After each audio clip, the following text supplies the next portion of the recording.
आज का टॉपिक जो है बाब नंबर 8 है, केमिस्ट्री 925 न्यू बुक के पीरियोडिक टेबल के ग्रुप में एलिमेंट्स के केमिकल ख्वास में मुवासलत। यानी कि ग्रुप के अंदर पीरियोडिक टेबल का जो ग्रुप होता है उसमें बने हैं एलिमेंट्स के केमिकल ख्वास। तो ये ख्वास कौन से हैं, खूबियां कौन सी हैं, केमिकल कीमियाई, उनमें क्या चीज का जिक्र है, मुमासलत। मुमासलत मतलब एक जैसा होना। ठीक, तो ये टॉपिक है 8.3 बुक के अंदर। ये सारा टॉपिक जो है ये है 8.3। तो एक ग्रुप के अंदर ख्वास कैसे एक जैसे होते हैं वो हम देखते हैं। पीरियोडिक टेबल के ग्रुप में एलिमेंट्स के केमिकल ख्वास में मुवासलत। एलिमेंट्स के केमिकल ख्वास का ज्यादातर इन्हिसार। केमिकल ख्वास, अब जो मेन वर्ड है वो याद रखना है, किस बात चीज का जिक्र हो रहा, केमिकल ख्वास। अब शिफ्ट होते हैं पंजाबी पर, इजीली आपको समझ आएगी, याद रहेगा। उर्दू में पढ़ाया आपको याद नहीं होगा, पंजाबी दसिया सानू याद रहनियां चीज़ां, ये तुसी फर्क लाजमी सानू समझ लग जाएगी। एलिमेंट्स के केमिकल ख्वास जिहड़े आ, एक तो यह वर्ड याद रखना, ਇਹਦਾ इन्हिसार किस चीज ते आ, बरूनी शैल ते। बरूनी शैल च किहड़ी चीज नूं देखना, इलैक्ट्रॉन्स की तादाद। ठीक, बाहर वाला शैल जिहड़ा सारे नालों बाहर वाला शैल आ, ਉਹਦੇ अंदर इलैक्ट्रॉन की तादाद कितनी आ, इस बुनियाद ते या इस चीज से डिपेंड करता सारा केमिकल प्रॉपर्टी एलिमेंट की। क्योंकि पीरियोडिक टेबल के एक ग्रुप में मौजूद तमाम एलिमेंट्स के ब्रोनी शेल्स में एक जैसे इलेक्ट्रॉन, हाँ तमाम एलिमेंट्स के ब्रोनी शेल जिन्ने भी एलिमेंट्स दे उन्होंने विच की हुंदा, एक जैसे इलेक्ट्रॉन होणगे। एक जैसे इलेक्ट्रॉन तो मुराद उन्हां दी कन्फिगरेशन सेम होएगी, उन्हां दी तादाद सेम होएगी। जिस तरह देखो यह टेबल जिहड़ा सी सारा, इस तो पिछले पेज का टेबल अगर देखा किसी ने पढ़िया पिछला टॉपिक सारा, यह देखो यह ग्रुप, यह सारे ग्रुप दी पहले ग्रुप दी यह बाहर वाली कन्फिगरेशन यह होएगी, दूसरे दी एंड वाले शैल दे विच यह कन्फिगरेशन एंड होएगी, इसी तरह यह होएगी पी ब्लॉक दी। ठीक है ना, एक जैसे इलेक्ट्रॉन की तादाद आएगी।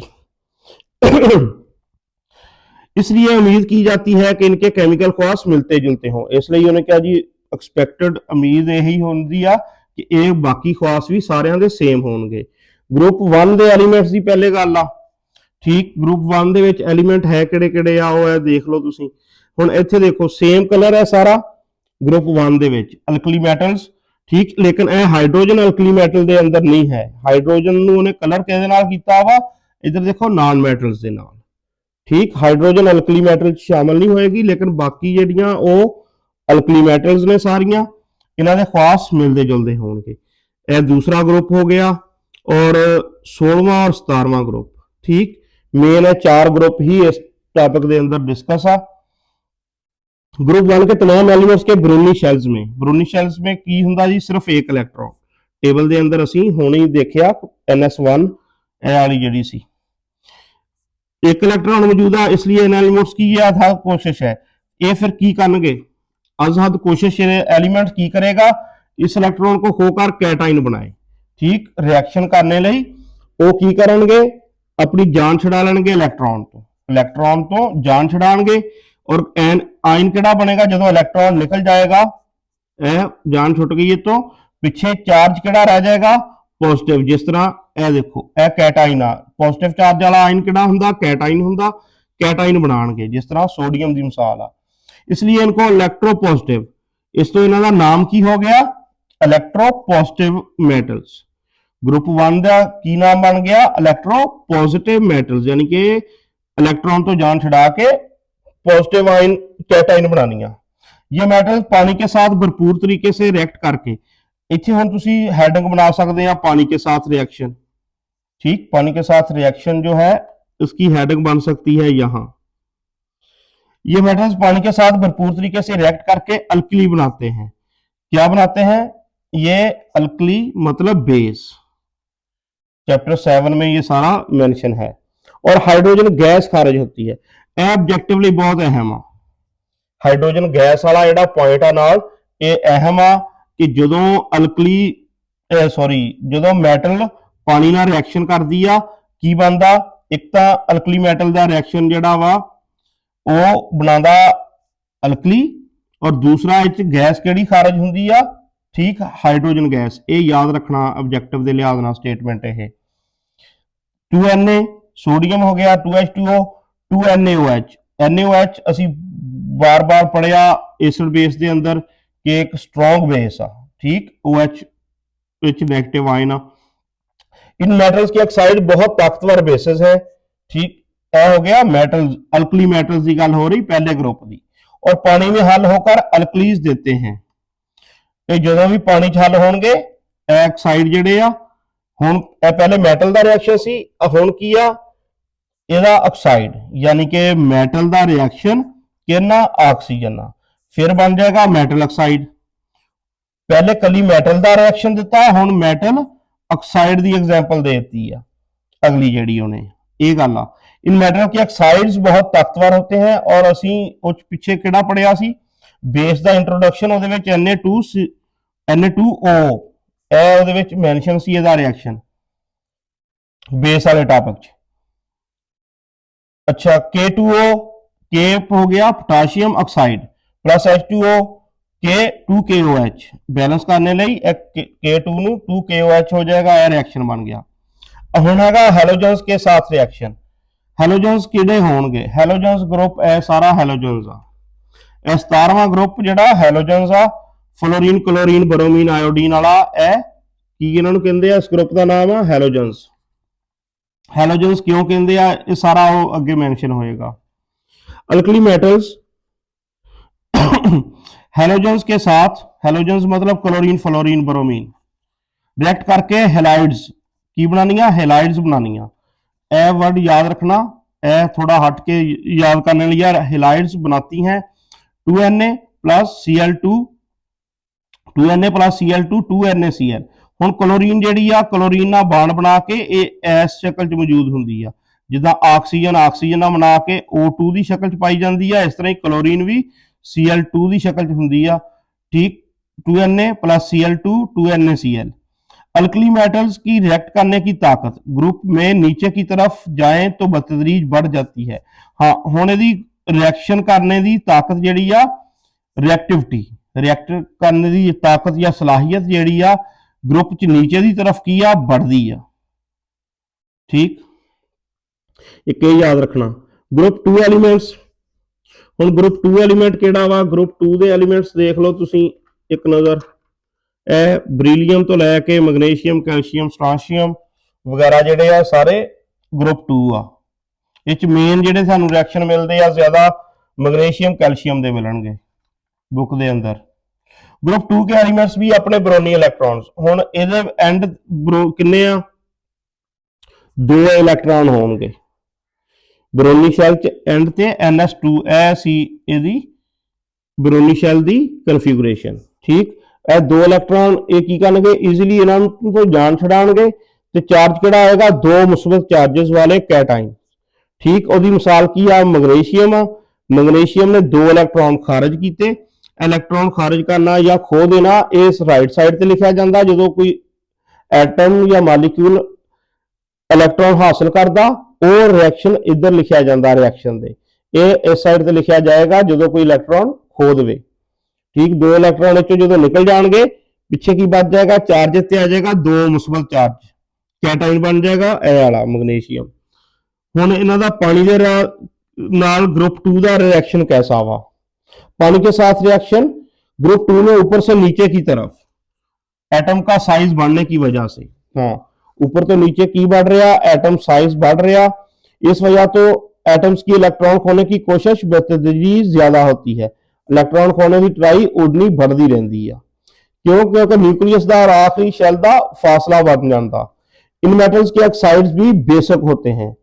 तो दूसरे वाले जो ऑक्साइड आ, पहले असी ग्रुप 1 के ऑक्साइड पढ़े, हुण असी ग्रुप 2 के ऑक्साइड की एग्जाम्पल आ। इन्हां दे ऑक्साइड की होंगे? वो भी होंगे बेसिक, इसलिए पानी के साथ रिएक्ट करके अल्कलीज बनाते हैं। यानी कि पहले केड़ा सी? ऑक्साइड सी K2O, ठीक। केड़ा सी? पहले ग्रुप का ऑक्साइड सी, Ca दूसरे ग्रुप का ऑक्साइड आ। ये भी मेटल ऑक्साइड, ए भी मेटल ऑक्साइड। हुण एदी मिसाल आ दूसरे ग्रुप की। मेटल्स के ऑक्साइड्स ये भी की होंगे? बेसिक। इन्हां दे खूबियां की होणगियां? बेसिक। और ਜਦੋਂ ਇਹ ਪਾਣੀ ਨਾਲ ਰਿਐਕਸ਼ਨ ਕਰਨਗੇ ਕੀ ਬਣਾਉਣਗੇ ਅਲਕਲੀਜ਼ ਉਹ ਬੇਸ ਜਿਹੜੀ ਅਲਕਲੀਜ਼ ਜਿਹੜੀ ਪਾਣੀ 'ਚ ਹੱਲ ਹੋ ਜਾਵੇ ਉਸ ਬੇਸ ਨੂੰ ਅਲਕਲੀ ਕਹਿੰਦੇ ਆ। ਚੈਪਟਰ 7 'ਚ ਸੀ। ਤੇ CaOH2 कैल्शियम हाइड्रोक्साइड बनता। ग्रुप 17 एलिमेंट्स, तो 17 एलिमेंट्स जो है ये है हेलोजेंस का, ये हेलोजेंस वाला ग्रुप है 17, ये फ्लोरीन क्लोरीन ब्रोमीन वाला। ग्रुप 17 में मौजूद एलिमेंट्स के ब्रोनी शेल्स, इन्हों का ब्रोनी शेल इलेक्ट्रॉन कन्फिगरेशन की सी NS2NP5 ਤੇ ਇਹ ਸਾਰਾ ब्रोनी शेल च टोटल कितने इलेक्ट्रॉन हो गए 7। इन्होंने अपना शैल आखिरी मुकम्मल करने लिए कितने इलेक्ट्रॉन चाहिए आ एक इन्होंने मिल जाएगा तो टोटल इन्हों का शैल 8 ना मुकम्मल हो जाएगा। हुण इन्हों एक इलेक्ट्रॉन इन्हों जरूरत आ, हर टाइम इन्हों एक इलेक्ट्रॉन की जरूरत आ। इन एलिमेंट्स की अबहस कोशिश है कि वो एक इलेक्ट्रॉन हासिल करे। इलेक्ट्रॉन हासिल करके केड़ा आयन बनेगा फिर N9 बनेगा। N9 मतलब उस ते चार्ज केड़ा होएगा नेगेटिव चार्ज N9 बनाएगा इलेक्ट्रॉन हासिल करके। इन्हों जल्दी आ भी बस इलेक्ट्रॉन लभ जाए कदे ना कदे फौरी, ताकि साडा शैल कंप्लीट हो। इनको इलेक्ट्रोनैगेटिव, वो पहले वाले जिहड़े सी दो ग्रुप इलेक्ट्रो पॉजिटिव सी, हुण 17वां ग्रुप की आ इलेक्ट्रोनैगेटिव एलिमेंट्स कहा जाता है। ये बहुत ही रिएक्टिव, हर टाइम कोशिश दे विच आ भाई साडा शैल मुकम्मल करो, साडा शैल मुकम्मल करो। ते नॉन मैटल्स हैं, एक तो ये की है ग्रुप किहड़ा नॉन मैटल्स आ। ਇਹ देखो ए साइड लैफ्ट साइड वाले ਜਿਹੜੇ एलिमेंट ਹੁੰਦੇ ਆ ਇਹ ਮੈਟਲਸ ਹੁੰਦੇ ਆ, ਇਹ ਵਾਲੇ ਜਿਹੜੇ ਆ ਰਾਈਟ ਸਾਈਡ ਹੈ ਸਾਰਾ ਇਹ ਗ੍ਰੀਨ ਕਲਰ ਇਹ ਨਾਨ ਮੈਟਲ ਆ। ਔਰ ਤੁਸੀਂ ਦੇਖੋ ਹਾਈਡਰੋਜਨ ਨੂੰ ਉਹਨੇ ਇਸ ਕਲਰ ਦੇ ਵਿੱਚ ਸ਼ਾਮਲ ਕੀਤਾ ਵਾ ਇਸ ਗਰੁੱਪ ਦੇ ਨਾਲ। इसी वजह से इन्हें हेलोजेंस का मतलब की है साल्ट बनाने वाले, हेलोजेंस का मतलब की साल्ट बनाने वाले एलिमेंट्स कहा जाता है। एक की करते की है मैटल के साथ रिएक्ट करके साल्ट बनाते हैं, मैटल के नाल रिएक्शन होएगा ते CaCl2 कैल्शियम क्लोराइड साल्ट की मिसाल आ। साल्ट बनाते हैं किहदे नाल रिएक्शन करते जो मैटल दे नाल, हेलोजेंस मेटल नाल रिएक्शन करके साल्ट बनाते हैं। इस तो इन्हों हेलोजेंस कहा जाता है, यानी कि साल्ट बनाने वाले एलिमेंट्स कहा जाता है। अल्कली मेटल्स के बरअक्स इनकी रिएक्टिविटी ग्रुप में ऊपर से नीचे कम हो जाती है। हाँ, ये अल्कली दी असीं पहले पढ़िया कि ग्रुप के नीचे नूं बढ़ रही सी, हुण इन्हां दी यह सी ग्रुप 1 लई। ठीक, हुण 17वां ग्रुप जिहड़ा वा इहदे विच जिहड़ी इलेक्ट्रिक रिएक्टिविटी आ, रिएक्शन करने की सलाहियत आ, वो की आ उन्हें क्या कम होंदी है इहदे विच। ठीक, क्यों कम होंदी है तफसील दा सानू जानने की कोई जरूरत नहीं, सिर्फ याद रखना कि कम होंदी आ 17वें दी और पहले का आपस दे विच उल्टा रिएक्टिविटी जिहड़ी आ। ग्रुप 16 एलिमेंट्स किहड़े होणगे, यह रिएक्शन देख लो Cl2 + 2 इलेक्ट्रॉन Cl2 की शक्ल च ही मिलती आ, Cl कल्ला नहीं सानू मिलेगी, Cl2 के शक्ल फार्मूला मिलेगा। हुण 2 क्लोरीन आ Cl इस तरह ते एक 2 इलेक्ट्रॉन जाएगा, एक इनू जाएगा एक इनू जाएगा, तो 2Cl नेगेटिव आयन ए बन जाएगा N9। हुण CaCl2 Ca दा कैल्शियम दा क्लोरीन नाल रिएक्शन आ, CaCl2 कैल्शियम क्लोराइड बन गया। ग्रुप 16 एलिमेंट, ग्रुप 16 में मौजूद एलिमेंट्स के ब्रोनी शेल्स की इलेक्ट्रॉनिक कन्फिगरेशन ओच की आ 16 च इत्थे P5 आ, P5 सी पिछले च इत्थे 4 हो गया, ये 6 इलेक्ट्रॉन बनते आ। और इन्हों 8 पूरे करने लिए किन्ने की जरूरत आ, हुण 8 इन्हां दे किद्दां होणे आ, ए वाले 2 इलेक्ट्रॉन चाहिए इन्हों हर टाइम, 2 इलेक्ट्रॉन ब्रोनी शेल मुकम्मल करने ने, यह चक्कर आ। इन्हां दी कन्फिगरेशन आ NS2NP4, उन्होंने एक काम आ हेलोजेंस नो, इसलिए इनकी कोशिश है कि 2 इलेक्ट्रॉन्स हासिल करके 2 मनफी चार्ज रखने वाला N9 बनाए। ठीक, 2 मनफी चार्ज रखने वाला N9 बनाएंगे, 2 नैगेटिव ਉਹਦੇ ਉੱਤੇ चार्ज होएगा, यह 2 मनफी चार्ज यह N9 आ। ऑक्सीजन एक बहुत ही ज्यादा इलेक्ट्रोनेगेटिव एलिमेंट है, जिस तरह हेलोजेंस इलेक्ट्रोनेगेटिव सी, ऑक्सीजन भी इलेक्ट्रोनेगेटिव एलिमेंट आ। हुण आ रिएक्शन देखो, ऑक्सीजन एक ऑक्सीजन ऑक्सीजन के एटम ने ऑक्सीजन ना मिलके बनाता O2 ऑक्सीजन मालीक्यूल, एटम वाली हालत च यह मालीक्यूल आ। हुण ऑक्सीजन इस शक्ल च पाई जाती आ। हुण O2 आ, इनू किन्ने एक नू किन्ने चाहिए आ, 2 इलेक्ट्रॉन इनू चाहिए आ, 2 इनू चाहिए आ। इत्थे इलेक्ट्रॉन आने सी टोटल 4, ਬੁੱਕ ਦੇ ਅੰਦਰ ਉਹਨੇ ਕਰ ਦਿੱਤੇ ਆ 2, 4 ਇਲੈਕਟ੍ਰੋਨ ਲੱਗਣਗੇ, 2 ਇੱਕ ਜਿਹੜਾ ਵਾ ਮਾਲੀਕਿਊਲ ਉਹਦੇ ਲਈ, ਠੀਕ, 2 ਇਹਦੇ 2 ਇਹਦੇ, ਤੇ 2O2 ਨੈਗੇਟਿਵ ਇਹ ਜਿਹੜਾ ਵਾ ਬਣੇਗਾ -4 ਵਾਲਾ ਆਕਸਾਈਡ ਆਇਨ। ਠੀਕ, ਇਹ ਸਾਰਾ ਟਾਪਿਕ ਆ।